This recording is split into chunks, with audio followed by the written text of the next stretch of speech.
ఇంకో పక్క తొందరలోనే గూగుల్ విశాఖపట్నం రాబోతుంది. గూగుల్ విశాఖపట్నం వస్తే ప్రపంచ డేటా అంతా కూడా వచ్చి ఇక్కడ అనలిటిక్స్ తయారు చేసి AI ద్వారా ప్రపంచానికి అందజేయబోతున్నారు. అంటే నాలెడ్జ్ ఎకానమీకి చిరునామాగా ఆంధ్రప్రదేశ్ ఉంటుందని చెప్పి కూడా నేను మీకు తెలియజేస్తున్నా. ఇది కాకుండా తిరుపతి ఒక స్పిరిచువల్ హబ్గా తయారవుతుంది. తిరుపతిని నెక్స్ట్ లెవెల్కి తీసుకెళ్తాం. శ్రీ సిటీ ఉంది, కృష్ణపట్నం ఉంది, ఆటోమొబైల్ ఇప్పటికే ఉంది, అక్కడ డెవలప్ చేస్తాం. ఇది కాకుండా ఇంకొక పక్క అనంతపూర్ మీరు చూస్తే బెంగళూరు పక్కనే అనంతపూర్ ఉంది.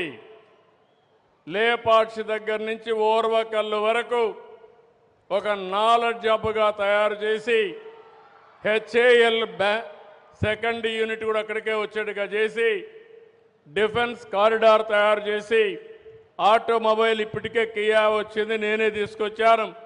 భవిష్యత్తులో అలాంటి ఆటోమొబైల్ ఎక్కువగా తీసుకొచ్చి ఎలక్ట్రానిక్స్ అంతా కూడా భవిష్యత్తు ఉంది. ఇప్పుడు మనందరం నాలెడ్జ్ ఎకానమీ మాట్లాడుతున్నాం. ఈ నాలెడ్జ్ ఎకానమీ నెక్స్ట్ లెవెల్కి పోవాలంటే హార్డ్వేర్ కావాలి, ఎలక్ట్రానిక్స్ కావాలి. ఇప్పటికీ మోడీ గారి నాయకత్వంలో మేక్ ఇన్ ఇండియా ప్రోగ్రాం కింద ఇప్పటి వరకు మీరు చూస్తే $130 బిలియన్ మనం హార్డ్వేర్ డెవలప్ చేసే పరిస్థితికి వచ్చాం. ఇంకా భవిష్యత్తులో $500 బిలియన్ మ్యానుఫ్యాక్చరింగ్ చేసే కెపాసిటీ ఇండియాకు ఉంది. అందుకనే అనంతపూర్ దగ్గర పెద్ద హబ్ తయారు చేస్తున్నాం. ఇది కూడా వస్తుంది. ఇప్పుడే మీరు డ్రోన్స్ అన్నీ కూడా ఇక్కడ తయారు చేస్తున్నారు.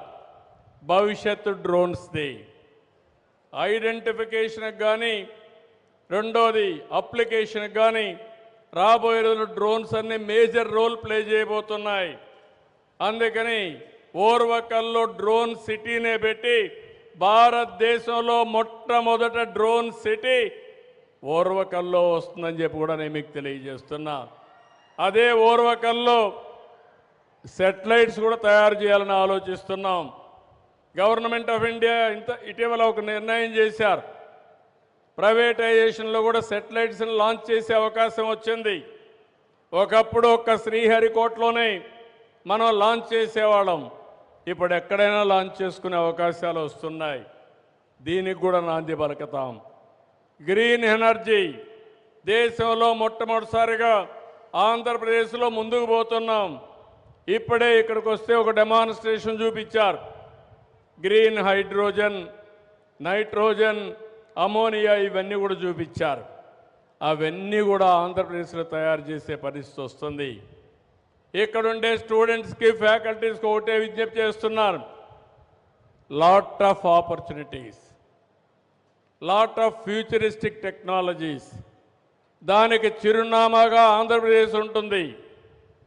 దానికి ఫస్ట్ మూవర్ కింద విట్టుండి ఎక్కడికక్కడ మీరు కానీ అకాడమిక్ ఎక్సలెన్స్లో ముందుకు పోగలిగితే, ఇన్నోవేషన్లో ముందుకు పోగలిగితే అది దేశానికి ఉపయోగపడుతుందని చెప్పి కూడా నేను మీకు తెలియజేసుకుంటూ, ఈరోజు పబ్లిక్ పాలసీల ద్వారా వినూత్నమైన కార్యక్రమాలు చేపట్టే బాధ్యత మాది.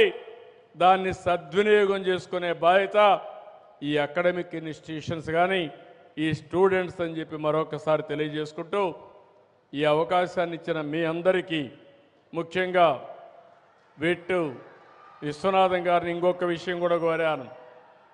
ఇక్కడ చాలామంది రైతులు, 29,000 మంది రైతులు, అదే మరి చాలామంది రైతు కూలీలు ఇక్కడ అమరావతికి సహకరించారు. వాళ్ళందరినీ ఏ విధంగా ముందుకు తీసుకుపోవాలో కొంతమందిని మీరు దత్తత తీసుకునే విధంగా, లేకపోతే హ్యాండ్ హోల్డ్ చేసే విధంగా విట్టును కూడా తీసుకోమని చెప్పి ఒక కార్యక్రమం అడిగాను. అది కూడా చేయమని చెప్పి ఒక రిక్వెస్ట్ చేశాను.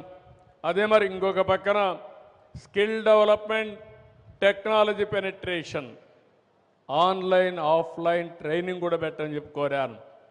ఇవన్నీ కూడా ఆలోచిస్తామని